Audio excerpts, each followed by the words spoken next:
قال رسول الله صلى الله عليه وسلم: إن الشيطان يضع عرشه على الماء. الشيطان يضع عرشه وسرير ملكه على الماء، وفي رواية في البحر، ثم يبعث سراياه، كيصيفط الجيش ديالو، الجنود ديالو، شياطين الجن اللي هما تيقلبوا باش ينوضوا الفتنة والمشاكل بين الناس، بين الدول، بين الأسر، بين المجتمعات، بين الأفراد، بين أبناء العائلة، بين الجيران. هذه هي خدمتهم، وهما تايدوا خدمتهم.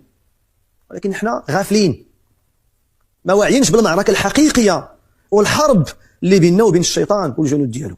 يبعث جنوده سراياه في الناس، يفتنون الناس، كيفتنوك، كيشغلوك على الطاعات وتيدفعوك المحرمات.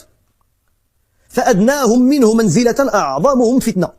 أقرب شيطان من هذوك الشياطين للشيطان الكبير هو ذاك اللي فتان خدام، تيدير الفتنة، تيشعل العافية.